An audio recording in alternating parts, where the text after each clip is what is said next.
2025ಕ್ಕೆ 50 ವರ್ಷಗಳು ತುಂಬಿರ್ತಕ್ಕಂಥ ICDS program ಇದು.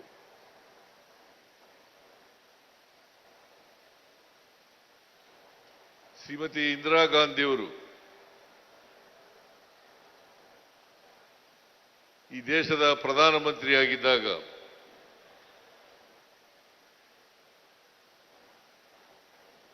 ಬಹಳ ದೂರದ ಆಲೋಚನೆಯನ್ನ ಮಾಡಿ ICDS ಕಾರ್ಯಕ್ರಮವನ್ನು ಜಾರಿಗೆ ಕೊಡ್ತಾರೆ. ಕಾರಣ ಯಾಕಪ್ಪ ಅಂತಂದ್ರೆ 70ರ ದಶಕದಲ್ಲಿ ಪೌಷ್ಟಿಕ ಆಹಾರದಿಂದ ನರಳುತ್ತಾ ಇದ್ದಂತ ಮಹಿಳೆಯರು ಮತ್ತು ಮಕ್ಕಳು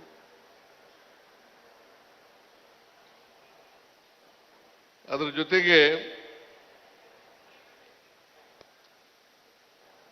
ಶಿಕ್ಷಣ ಮತ್ತು ಆರೈಕೆ,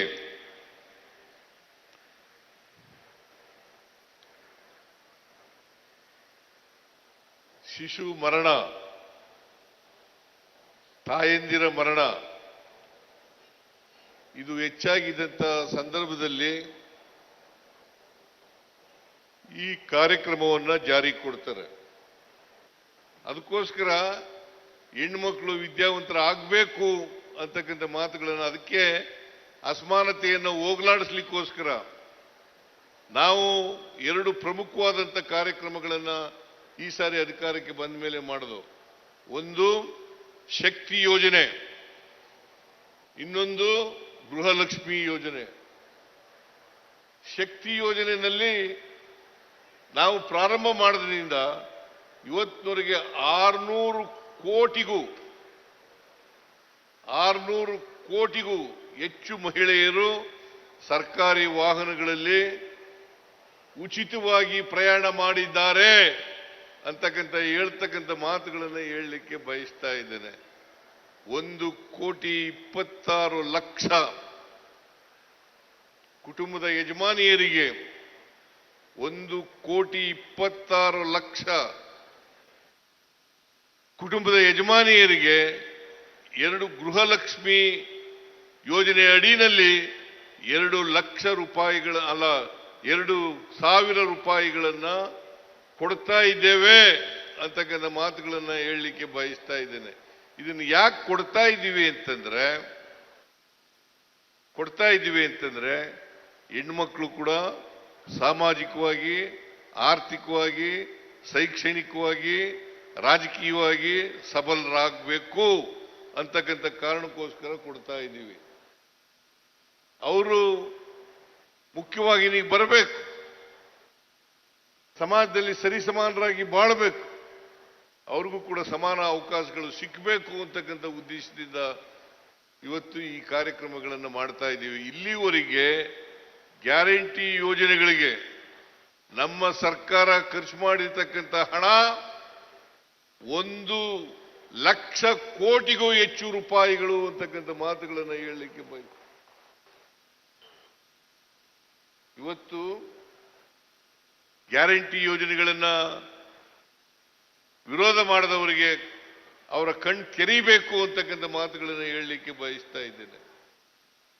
1,04,000 ಕೋಟಿ 1,04,000 ಕೋಟಿ ಇಲ್ಲಿವರೆಗೆ ಖರ್ಚು ಮಾಡಿದ್ದೇವೆ ಗ್ಯಾರಂಟಿ ಯೋಜನೆಗಳನ್ನ.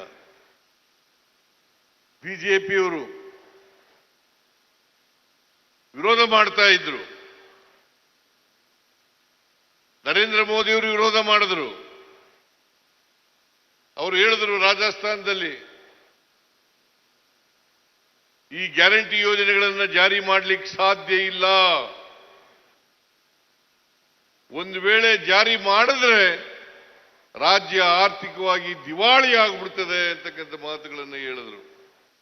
ದಿವಾಳಿ ಆಗ್ಬಿಡ್ತದೆ ಅಂತ ಹೇಳಿ ಇವತ್ತು ಅಭಿವೃದ್ಧಿ ಕೆಲಸಗಳನ್ನು ಕೂಡ ಮಾಡ್ತಾ ಇದ್ದೀವಿ, ಜೊತೆಗೆ ಗ್ಯಾರಂಟಿ ಯೋಜನೆಗಳನ್ನು ಕೂಡ ಕೊಡ್ತಾ ಇದ್ದೀವಿ. ಹೆಣ್ಣು ಮಕ್ಕಳು ಸಬಲರಾದರೆ ಅದಕ್ಕೆ ಬಾಬಾ ಸಾಹೇಬ್ ಅಂಬೇಡ್ಕರ್ ಅವರು ಒಂದು ಮಾತನ್ನ ಹೇಳಿದ್ರು, ಈ ಸಮಾಜದಲ್ಲಿರ್ತಕ್ಕಂಥ ಎಲ್ಲರೂ ಕೂಡ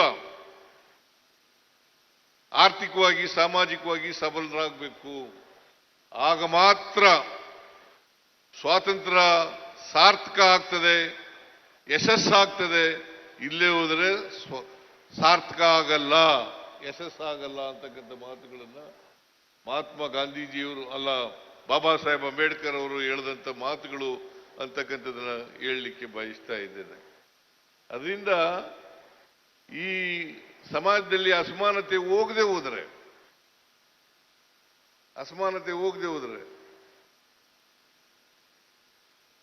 ಜೊತೆಗೆ ಈ ತಾರತಮ್ಯ ಇದೆಯಲ್ಲ, ಪುರುಷ ಮತ್ತು ಮಹಿಳೆಯರು, ಈ ತಾರತಮ್ಯನೂ ಕೂಡ ಹೋಗ್ಬೇಕು. ಅದಕ್ಕೋಸ್ಕರ ಸುಮಾರು ಈ ವರ್ಷದ ಬಜೆಟ್ನಲ್ಲಿ 94-95 ಲಕ್ಷ ಸಾವಿರ ಕೋಟಿ ರೂಪಾಯಿಗಳನ್ನ 94-95 ಸಾವಿರ ಕೋಟಿ ರೂಪಾಯಿಗಳನ್ನ ಮಹಿಳಾ ಕಲ್ಯಾಣಕ್ಕಾಗಿ ಇಟ್ಟಿದ್ದೇವೆ, ವಿವಿಧ ಕಾರ್ಯಕ್ರಮಗಳಿಗೆ ಇಟ್ಟಿದ್ದೇವೆ ಅಂತಕ್ಕಂಥ ಮಾತುಗಳನ್ನು ಹೇಳಲಿಕ್ಕೆ ಬಯಸ್ತಾ ಇದ್ದೇವೆ. ಅದರಿಂದ ಲಿಂಗ ತಾರತಮ್ಯ ಹೋಗ್ಬೇಕಲ್ಲ, ಲಿಂಗ ತಾರತಮ್ಯ ಹೋಗಲಾಡಿಸ್ಲಿಕ್ಕೋಸ್ಕರ ನಮ್ಮ ಸರ್ಕಾರ ಪ್ರಯತ್ನವನ್ನು ಮಾಡ್ತಾ ಇದೆ ಅಂತಕ್ಕಂಥ ಮಾತುಗಳನ್ನು ಹೇಳಲಿಕ್ಕೆ ಬಯಸ್ತಾ ಇದ್ದೇನೆ. ಜೊತೆಗೆ ನಮ್ಮ ಸರ್ಕಾರ ಎಲ್ಲ ಜನರನ್ನು ಒಳಗೊಂಡಂತ, ಎಲ್ಲರನ್ನೂ ಅಭಿವೃದ್ಧಿ ಮಾಡ್ತಕ್ಕಂಥ, ಎಲ್ಲರಿಗೂ ಸಾಮಾಜಿಕ ಆರ್ಥಿಕ ಶಕ್ತಿಯನ್ನ ಕೊಡ್ತಕ್ಕಂಥ ಕೆಲಸವನ್ನ ಮಾಡ್ತಾ ಇದೆ. ನಾವು ಜಾತಿ ಹೆಸರಿನಲ್ಲಿ, ಧರ್ಮದ ಹೆಸರಿನಲ್ಲಿ, ಲಿಂಗತ್ವದ ಹೆಸರಿನಲ್ಲಿ ಸಮಾಜವನ್ನು ಒಡೆಯತಕ್ಕಂಥ ಕೆಲಸವನ್ನ ಮಾಡಲ್ಲ, ಮಾಡೋದೂ ಇಲ್ಲ. ನಾವು ಸಮಗ್ರ ಜನರು ಅಭಿವೃದ್ಧಿ ಆಗಬೇಕು, ಮಹಿಳೆಯರೂ ಅಭಿವೃದ್ಧಿ ಆಗಬೇಕು, ಪುರುಷರೂ ಅಭಿವೃದ್ಧಿ ಆಗಬೇಕು, ಬಡವ ಬಲ್ಲಿದ ಹೋಗ್ಬೇಕು, ಧರ್ಮ ಜಾತಿ ಹೋಗ್ಬೇಕು. ಅವನ್ನ ಮಾಡ್ತಕ್ಕಂಥ ಕೆಲಸವನ್ನ ನಮ್ಮ ಸರ್ಕಾರ ಮಾಡ್ತಾ ಇದೆ ಅಂತಕ್ಕಂಥ ಮಾತುಗಳನ್ನು ಹೇಳಲಿಕ್ಕೆ ಬಯಸ್ತಾ ಇದ್ದೇನೆ. ಅದರಿಂದ ಇವತ್ತು ನಿಮಗೆ ಜ್ಞಾಪಕ ಇರಬಹುದು, ನಿಮ್ಗೆಲ್ಲ ಗೊತ್ತಿದೆ ಅಂತ ಭಾವಿಸ್ಕೊಂಡಿದ್ದೇನೆ ನಾನು. ಕೇಂದ್ರ ಸರ್ಕಾರದ ಕಾರ್ಯಕ್ರಮ ಆದರೂ ಕೂಡ ಇದು ನಾವು ಹೆಚ್ಚು ಹಣವನ್ನ ಕೊಡ್ತಾ ಇದ್ದೇವೆ. ಲಕ್ಷ್ಮೀ ಹೆಬ್ಬಾಳ್ಕರ್, ಕೇಂದ್ರದಿಂದ ಬರ್ತಕ್ಕಂಥದ್ದು ಎಷ್ಟು ದುಡ್ಡು? 2700 ರೂಪಾಯಿ. 2700 ರೂಪಾಯಿ. ನಾವು ಕೊಡ್ತಕ್ಕಂಥದ್ದು 8,500 ರೂಪಾಯಿ. ನಾವು ಕೊಡ್ತಕ್ಕಂಥದ್ದು 8,500 ರೂಪಾಯಿ. ಇದು ಮಹಿಳಾ ಕಾರ್ಯಕರ್ತರಿಗೂ ಹೆಚ್ಚಾಗಿ ಕೊಡ್ತಾ ಇದ್ದೀವಿ, ಸಹಾಯಕಿಯರಿಗೂ ಕೂಡ ಹೆಚ್ಚಾಗಿ ಕೊಡ್ತಾ ಇದ್ದೀವಿ. ಇದನ್ನ ನೀವು ಅರ್ಥ ಮಾಡ್ಕೋಬೇಕು. ಅದರಿಂದ ಇದು ಕೇಂದ್ರ ಸರ್ಕಾರದ ಕಾರ್ಯಕ್ರಮ ಅಂತ ಬಹಳ ಜನ ಅನ್ಕೊಂಡಿದ್ದಾರೆ. ಈ ಗೌರವ ಧನ ಇದೆಯಲ್ಲ, ಈ ಗೌರವ ಧನವನ್ನ ಹೆಚ್ಚು ಕೊಡ್ತಕ್ಕಂಥವರು ಕರ್ನಾಟಕ ಸರ್ಕಾರ ಇಡೀ ದೇಶದಲ್ಲಿ. ಆಮೇಲೆ ಈ ಸುವರ್ಣ ಮಹೋತ್ಸವವನ್ನು ಆಚರಣೆ ಮಾಡ್ತಾ ಇರ್ತಕ್ಕಂಥದ್ದು ಕೂಡ ಕರ್ನಾಟಕ ಇಡೀ ದೇಶದಲ್ಲೇ 1ನೇ ಸ್ಥಾನದಲ್ಲಿದೆ ಅಂತಕ್ಕಂಥ ಮಾತುಗಳನ್ನು ಹೇಳಲಿಕ್ಕೆ ಬಯಸ್ತಾ ಇದ್ದೇನೆ. ಮಹಿಳೆಯರಿಗೆ ಶಕ್ತಿ ಯೋಜನೆ ಮಾಡಿದ ಮೇಲೆ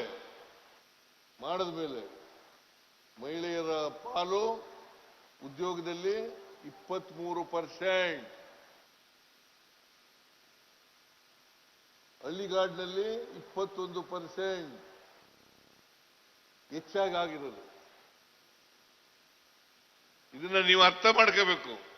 ಆಮೇಲೆ ಇಡೀ ದೇಶದಲ್ಲಿ ಶಕ್ತಿ ಯೋಜನೆ, ಗೃಹಲಕ್ಷ್ಮಿ ಯೋಜನೆ ಮಾಡಿದ ಮೇಲೆ ತಲಾ ಆದಾಯದಲ್ಲಿ ಇಡೀ ದೇಶದಲ್ಲೇ ಕರ್ನಾಟಕ ನಂಬರ್ 1. ಕರ್ನಾಟಕ ನಂಬರ್ 1. ತಲಾ ಆದಾಯ. ಆದ್ರಿಂದ ಕೇಂದ್ರ ಸರ್ಕಾರದ ಅನ್ಯಾಯಗಳನ್ನೆಲ್ಲ ಇಲ್ಲಿ ನಾನು ಪ್ರಸ್ತಾಪ ಮಾಡಕ್ ಹೋಗೋದಿಲ್ಲ. ಕೇಂದ್ರ ಸರ್ಕಾರ ಅವರು ಎಷ್ಟು ಪ್ರಚಾರವನ್ನು ಗಿಟ್ಟಿಸ್ಕೊತಾರೆ ಅಷ್ಟು ಕೆಲಸಗಳನ್ನ ಮಾಡ್ತಾ ಇಲ್ಲ ಅಂತಕ್ಕಂಥ ಮಾತುಗಳನ್ನ ಹೇಳಲಿಕ್ಕೆ ಬಯಸ್ತಾ ಇದ್ದೇನೆ. ಅದರಿಂದ ಇವತ್ತು ಸುವರ್ಣ ಮಹೋತ್ಸವವನ್ನು ಆಚರಣೆ ಮಾಡ್ತಾ ಇದ್ದೀವಿ. ಮುಂದಿನ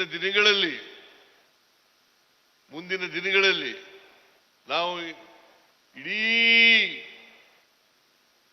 ಮಕ್ಕಳು, ಮಾತೆಯರು ಇವರ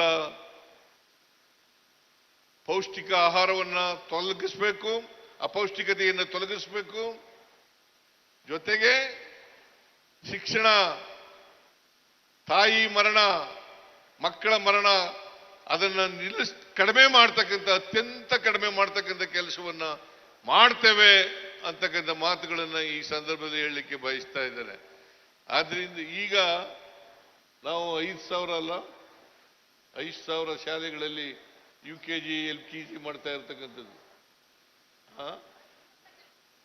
ಈ ವರ್ಷ ಒಟ್ಟು ಅಂಗನವಾಡಿ ಕೇಂದ್ರಗಳಲ್ಲಿ 5,000 ಅಂಗನವಾಡಿ ಕೇಂದ್ರಗಳಲ್ಲಿ UKG LKGಯನ್ನು ಪ್ರಾರಂಭ ಮಾಡಿದ್ದೇವೆ. ನಿರ್ಭೀತ, ನಿಷ್ಪಕ್ಷಪಾತ, ವಿಶ್ವಾಸಾರ್ಹ ಸುದ್ದಿಗಳಿಗೆ ಮತ್ತೊಂದು ಹೆಸರಾಗಿರುವಂತ ನ್ಯೂಸ್ 18 ಕನ್ನಡ ಈಗ ಆಪ್ನಲ್ಲೂ ಲಭ್ಯವಿದೆ. ದಯವಿಟ್ಟು ಇಲ್ಲಿರುವ QR ಕೋಡ್ ಅನ್ನ ಸ್ಕ್ಯಾನ್ ಮಾಡಿಕೊಂಡು ಆಪ್ ಅನ್ನ ಡೌನ್ಲೋಡ್ ಮಾಡೋದಕ್ಕೆ ಮರಿಬೇಡಿ. ನಿಮ್ಮ ಬೆಂಬಲ ಹೀಗೆ ಸದಾ ನಮ್ಮೊಂದಿಗಿರಲಿ. ಧನ್ಯವಾದ.